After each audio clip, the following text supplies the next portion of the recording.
The cover-up over the Southport Massacre, which saw 3 beautiful young girls bludgeoned to death at a Taylor Swift dance concert by a man who had downloaded Al-Qaeda manuals and was literally producing ricin, is now the worst in British history.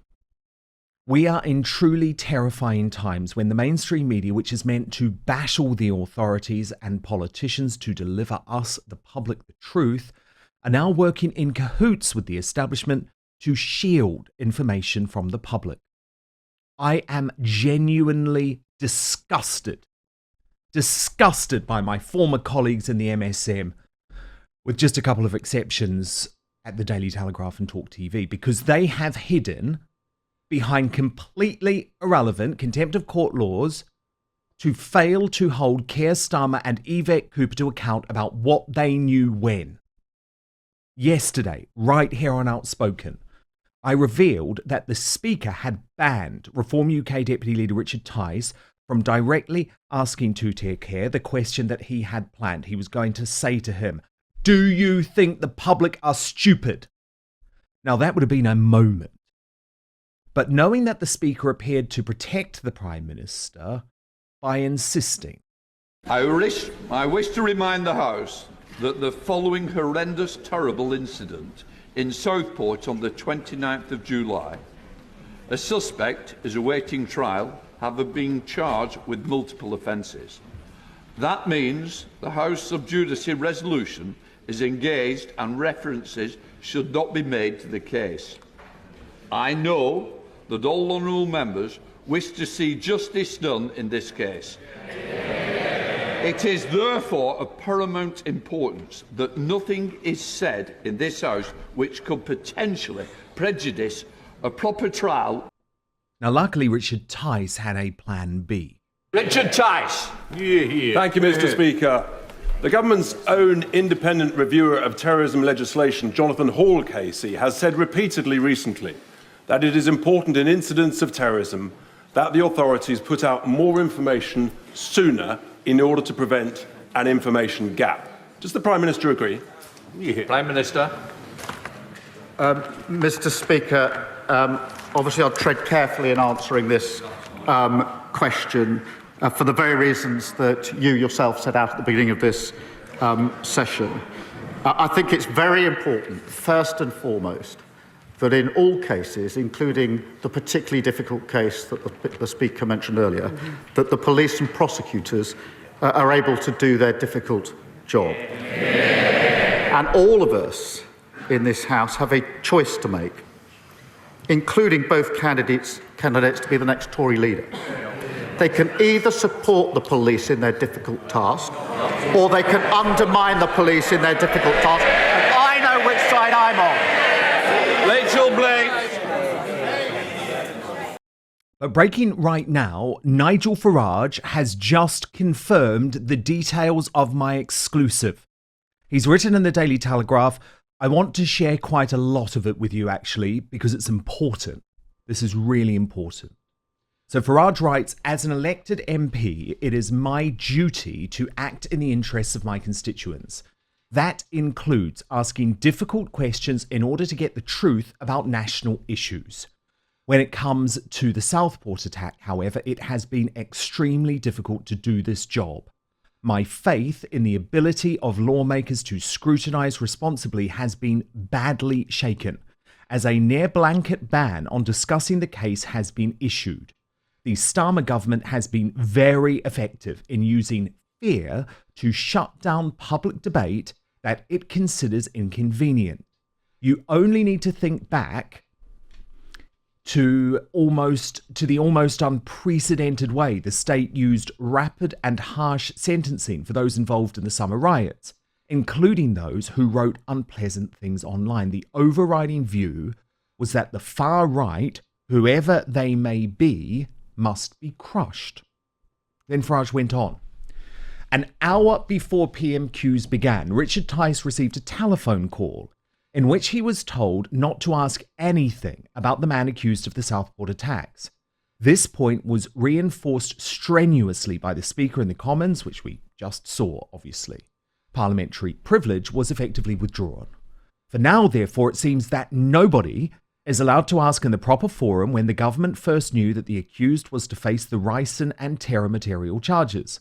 Likewise, nobody can know whether this man was known to the authorities in any way. Do we really want to live in a society where such crucial information is kept from the public? Who decides these details should remain secret? It's incredibly, incredibly important. And I'm so glad that Nigel has raised these issues.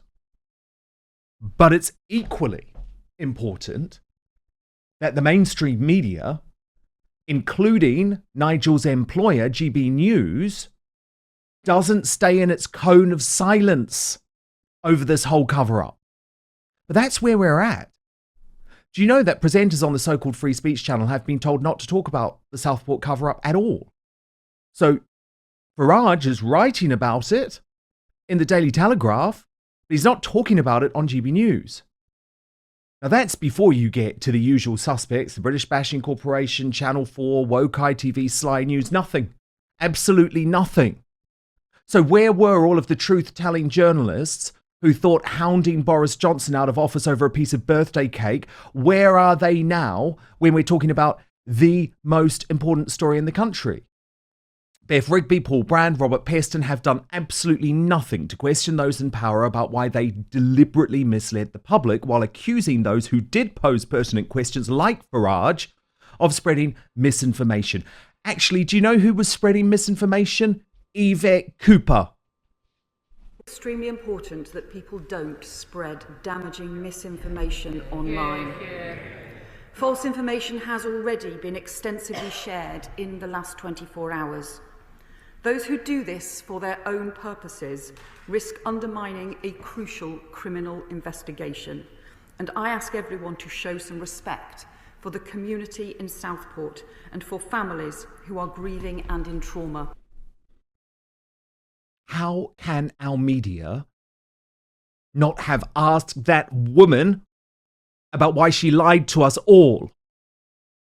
And did she lie to us all because she was so desperate to terrorize the public into thinking that they couldn't say anything, they couldn't ask anything, they couldn't attend a protest, because if they did, they could end up like Peter Lynch, dead in jail? Now, our media is just a shameful joke now. Woke ITV decided to allow the bloke Yvette Cooper goes to bed with at night, and sorry, I know it's an awful thought, but he allowed him to question her on Good Morning Britain about the incident, and the off-communists had no problem with it. And let me tell you, that is because they are all in on this together. Listen to the softball questioning from GB News to the evil Chancellor Rachel Reeves. Rachel Reeves, thank you for joining us tonight on GB News. How did it feel being the first female Chancellor ever to do your budget? I felt a huge pride in being the first ever female Chancellor of the Exchequer. This role has existed now for 800 years and never a woman has done it. And just Who cares? Who cares? She's the government representative. She should have been asked, did you know about Axel Rudakubana downloading Al-Qaeda material? Did you know about Axel Rudakubana producing ricin? If you didn't, did the Prime Minister, did the Home Secretary at least ask the question? Why do we now have a mainstream media that doesn't ask questions of our leaders? Change is urgently required. So I do want to give credit to the only two Conservatives who have been brave enough to tackle this shocking issue. There she is, Priti Patel, the former Home Secretary, wrote in the Daily Telegraph, also been very good on this, Yvette Cooper and Sir Keir Starmer need to explain what they knew, when, and also explain their subsequent approach to the protests that took place at the time, as they were the ones who did not come to Parliament or address the legitimate questions people were asking.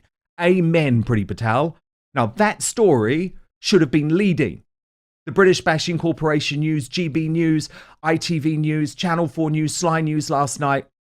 There wasn't a word of it. Honestly, I watched. Not a word of it. Also credit to Robert Jenrick, who I truly hope is elected Tory leader tomorrow, because he came here to call out the disgraceful MSM coverage of Southport. I don't want people to be calling out incidents, squeamishly or selectively, as we saw earlier in the summer. In fact, I want the media to be able to speak about these things much more openly than they are today. I'm worried that we are sliding into the position that we see in some other European countries like Germany, where there is censorship either by regulation or self-censorship, and serious crimes that are being committed, for example, by illegal migrants on the streets, are not being covered properly out of fear for community tensions and community cohesion issues. That is wrong. And we need to be ensuring that our media are calling out what is happening, no veil of secrecy being drawn over what's happening on our own streets. That is letting the British public down. Yeah, he's completely right. But as I've just outlined, there is literally a veil of secrecy being drawn about what happened with Axel Rudakubana. So all we can do is not shut up about this. Now, obviously, we don't want to prejudice a trial, but nothing I've said is going to prejudice a trial. Nothing Nigel Farage or Alison Pearson has written about in the Daily Telegraph, or Douglas Murray has written about in The Spectator, is going to prejudice a trial. So this is a choice. It is a choice that is now being made by journalists, by politicians, and by the authorities not to talk about something, and you have to question why. Because this is a matter of national security, and asking what our Prime Minister and Home Secretary knew crosses no lines. My other piece of advice today: switch off the media organisations not brave enough to tackle the most important issue facing our troubled United Kingdom. Now, the Superstar panel.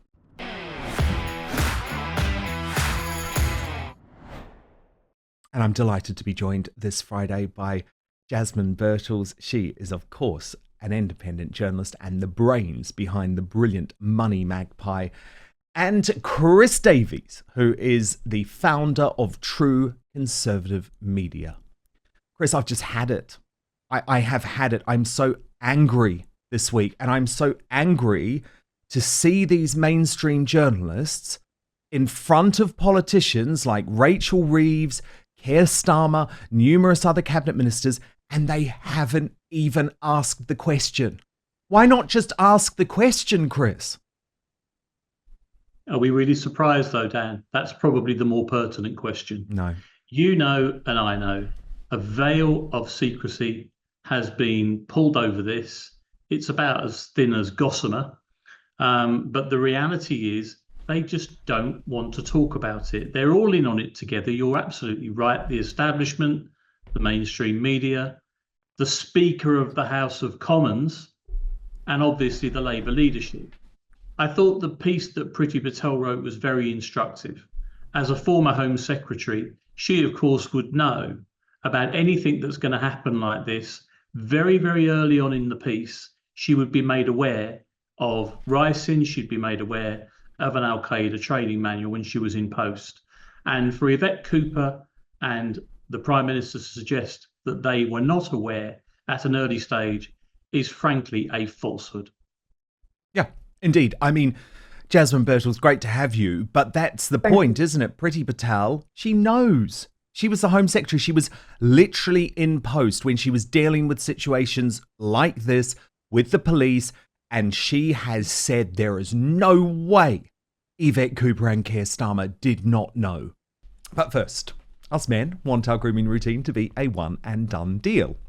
So the days of using the same trimmer for all parts of your body are over, thanks to our friends at Manscaped. I've come up with the ultimate package to keep your hairs trimmed from 12 till 6. Introducing the Beard and Balls bundle featuring the Lawnmower 5.0 and the Beard Hedger. Now, I'm not talking about a traditional lawnmower, but this product provides precision trimming for all areas, even the sensitive ones, to get them as manicured as freshly cut grass. This trimmer gets it right the first time, being gentle on the skin and all your delicate places with 2 interchangeable skin-safe blade heads. You can choose between a precise trim or a smooth finish. And did I mention it's waterproof, so you can trim in the shower and avoid making a mess everywhere. Perfect for those of us who appreciate efficiency. Next, let's talk about the beard hedger. Whether you're going for a neat stubble or a full-on lumberjack look, this trimmer has you covered, featuring a titanium-coated stainless steel T-blade and 20 length options. You can achieve any style you want with just a twist of the zoom wheel. And just like the lawnmower, the beard hedger is also waterproof, so you can handle your beard grooming right in the single shower without worrying about water damage. With up to 60 minutes of runtime and an LED charge indicator, you'll never be caught mid-trim with a dead battery. It's genuinely such a gentle product. I use it. No more cuts. It's reduced the risk of ingrown hairs and grooming accidents. Now, you'll keep your loved one happy with this too, because it's a perfect gift for the man in your life.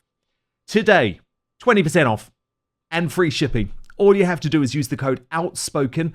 The website address is www.manscaped.com. You'll receive 20% off your entire order and free shipping. All you need to do is enter the word Outspoken at checkout. www.manscaped.com. No more juggling multiple tools or dealing with subpar results, just efficient, effective grooming wherever you need it. For the premium grooming experience, trust Manscaped. Yes, the whole thing has been weird from the very start, because right at the beginning, we found out that the perpetrator had worked for the BBC in a sort of acting kind of role. And I have to say, that reminded me of COVID, when ITV and I think also BBC and, as you say, Sly News, used crisis actors to pretend to be COVID victims in hospital. And there's just something very weird about the connection between BBC acting, I think it was in a Doctor Who or something like that, and now, as we find out, not only a killer, but somebody who is wanting to destroy the country. It's very odd. And there are so many examples now of official cover-ups, which people in the media just turn a blind eye to. So Reform UK have actually written a letter direct to the Prime Minister today. Isn't it incredible, by the way, that Reform UK are doing all of these things? Hopefully, if Robert Jenrick is elected tomorrow, the Conservative Party will start doing some of these things too.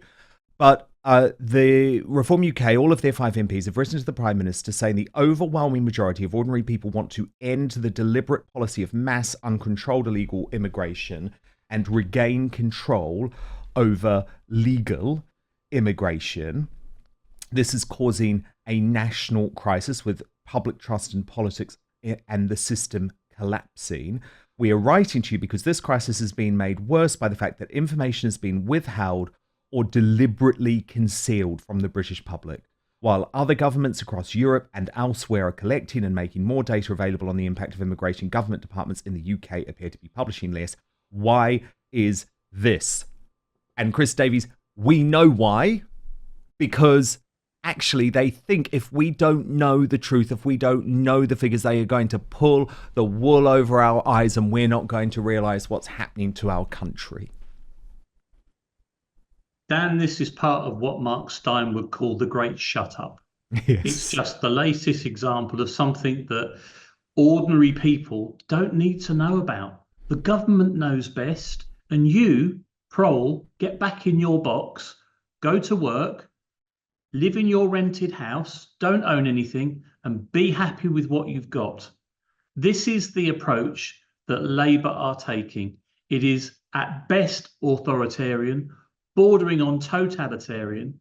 It is designed specifically to oppress and suppress free speech. They don't want to talk about it, and therefore they don't want you to talk about it. Yeah, they don't want us to know, do they, Jasmine? No, absolutely. And Dan, you know, the immigration issue, I mean, it's not just in this country, as we know, it's across the West, particularly, I mean, in America, they've got it in bags. But from an economic point of view, the governments let in as many as they like in order, firstly, to make the GDP figures, the gross domestic product figures look better, because the more heads you have to count, the higher your gross domestic product looks. But also, I was speaking to a former MP just a few weeks ago, and he told me that a former chancellor said to him that all we need to do is build lots of buildings and then bring lots of people in that'll keep the price of property up. It'll keep the rents high as well. And hey, it's worked. Isn't that just marvelous? Isn't that fantastic for our well-being? Because although the GDP figures, the sort of top line figures, make it look like we're doing well or we're not doing as bad as we were, individually, we all have a smaller slice of the pie as more people come in and don't contribute. Those that contribute, absolutely fine, not a problem. They're helping the economy on the whole. But for the rest, they're just reducing the slice of the pie that most individuals in this country have. So increasingly, we are feeling poorer because we are, frankly. We are. No, Jasmine's bang on there, Dan. GDP per capita is falling. Yes, GDP overall might be increasing, but the more people you bring in to have the same effectively slice of pie, the actual individual wealth is dropping. But we don't want to talk about that, do we?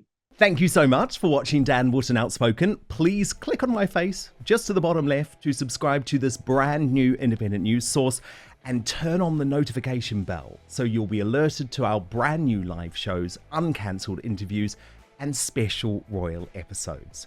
Outspoken is also now available as a podcast, so you can listen to the show every weekday on the go, wherever you are.